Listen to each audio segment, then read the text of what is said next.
Donasi dakwah Yufid. Yuk berikan amal jariah terbaik Anda untuk dakwah dan pendidikan Islam.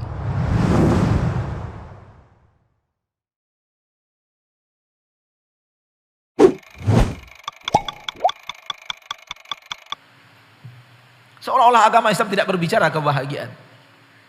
Seolah-olah Nabi SAW tidak mengajarkan bagaimana cara menjadi orang yang bahagia.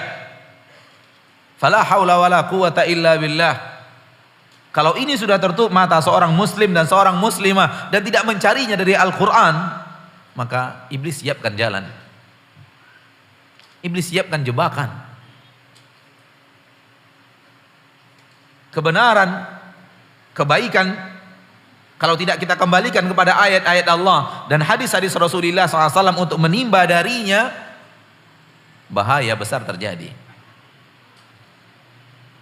Iblis mempersiapkan jalan untuk kita masuk ke jalan itu dan masuk ke jalan yang keliru daripada syariat Allah Subhanahu wa taala.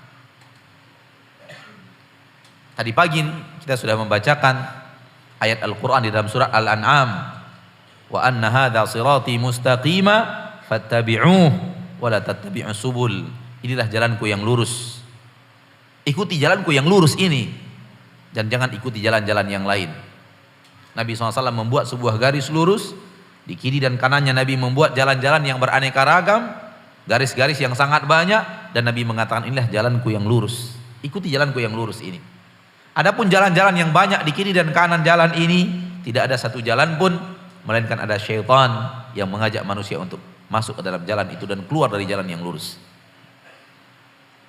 Ma'asyiral muslimin, manakala kita melihat mayoritas orang yang tidak menimba dan mencari kebahagiaan melalui ayat-ayat Allah dan hadis-hadis Rasulullah SAW, maka secara umum mereka terjebak ke dalam pemahaman bahwa harta adalah syarat untuk menjadi orang yang bahagia. Bahwa kebahagiaan baru ada ketika orang telah memiliki harta. Ketika dia telah memiliki harta yang menumpuk, harta yang banyak, ketika dia tidak lagi mengenal kata kurang. Ketika apa yang dia mau beli, dia bisa beli dengan hartanya. Ketika apa yang mau dia bangun, dia bisa bangun dengan hartanya. Ketika dia ingin berangkat pergi ke suatu negeri, dia bisa pergi kemanapun dengan biaya yang ada. Manusia mengira bahwa itulah yang akan memberikan kebahagiaan. Dan tidak sedikit manusia-manusia yang terjerat kepada jalan ini. Yang iblis dan bala tentaranya menjanjikan kebahagiaan ada di balik harta semata. Yang tidak mendapatkan harta tidak akan pernah bahagia. Kalau ini sudah tertanam di dalam hatinya, kalau ini sudah tertanam di dalam jiwanya, yang akan terjadi adalah hidupnya hanya untuk harta. Karena dia yakin di balik harta itu ada kebahagiaan, dan kebahagiaan sesuatu yang dia kejar. Kebahagiaan adalah sesuatu yang dia idam-idamkan. Dan iblis, syaitan dan bala tentaranya membuainya dengan prinsip tak mungkin orang bahagia sampai orang memiliki harta yang berlebih, harta yang cukup, harta yang memadai, sehingga akhirnya hidupnya untuk itu. Di balik keinginannya untuk mengejar kebahagiaan yang ada di balik harta itu, akhirnya banyak manusia hidup demi harta.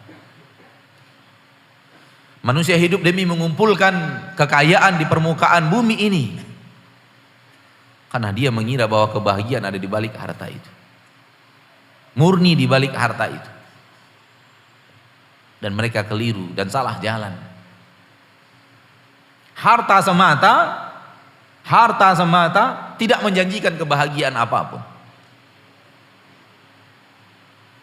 Camkan ini baik-baik saudaraku, saudariku kaum muslimin. Murni harta, murni kekayaan dunia tidak menjamin kebahagiaan apapun. Bahkan hanya menjamin kelelahan yang berkepanjangan. Para ulama mengatakan orang yang hidupnya mengumpulkan harta tidak lepas daripada 3 kelelahan. Kelelahan pertama, kelelahan menginginkannya, mengidam-ngidamkannya.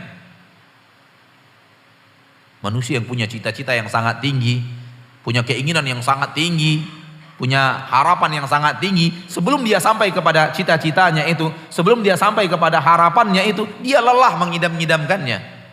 Dia lelah melihat orang-orang yang telah sampai kepadanya yang dia belum sampai kepada tempat itu. Dan ini kelelahan yang pertama. Kelelahan yang kedua, kelelahan mencarinya. Kelelahan dalam menggapai harta.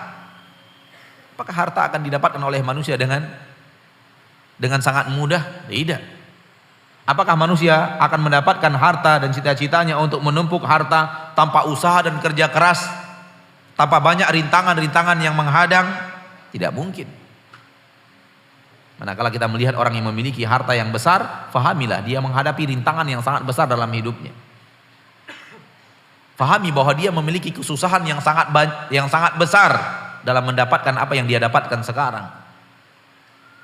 Kesalahan kita melihat orang yang memiliki harta yang banyak tanpa kita pikirkan bahwa dia adalah orang yang lelah mengejar harta itu. Sehingga terbayang kenikmatan banyak di dunia tanpa lelah mencarinya. Dan sungguh orang-orang yang memiliki harta telah berkata kepada kita, kelelahan mencari harta itu jauh lebih berat daripada kenikmatan menikmatinya. Dan ini saksi dari mereka-mereka yang telah sampai kepada harta yang melimpah. Beratnya mencari harta itu tidak sebanding dengan nikmat menikmati harta itu.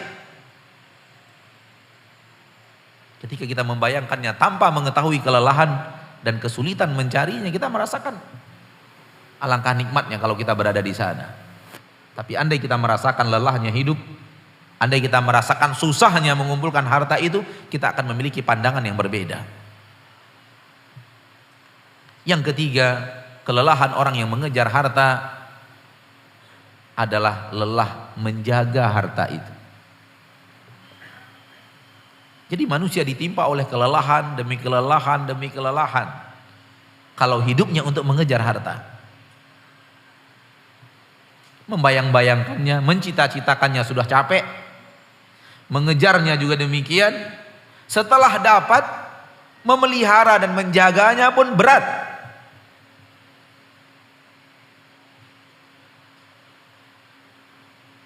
Sehingga dia butuh ini, butuh itu, butuh pengamanan, butuh ini. Keluar dia takut. Kenapa orang kaya mau beli senjata yang harganya ratusan juta dan pajaknya per tahun puluhan juta? Karena dia lelah menjaga hartanya. Kemanapun dia pergi, dia merasa akan ada orang yang mengikutinya, lalu ingin mengambil harta itu darinya. Kenapa orang membutuhkan pengawalan? Karena kelelahan menjaga harta itu. Akankah orang yang selalu takut, selalu was-was, ini orang yang bisa mendapatkan kenikmatan dan kebahagiaan hidup di permukaan bumi?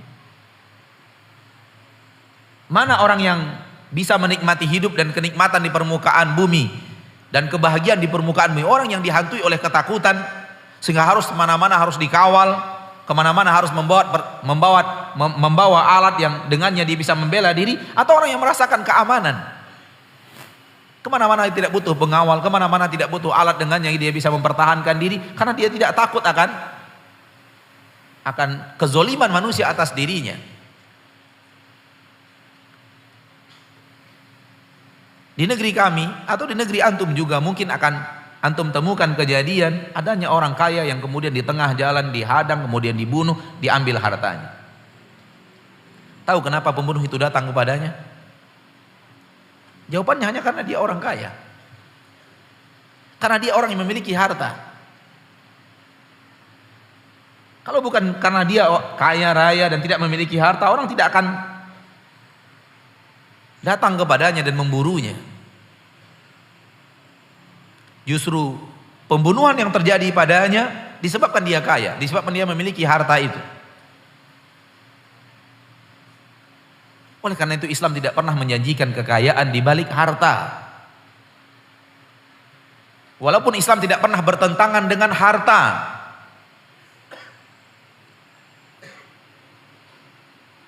Islam tidak bertentangan dengan harta.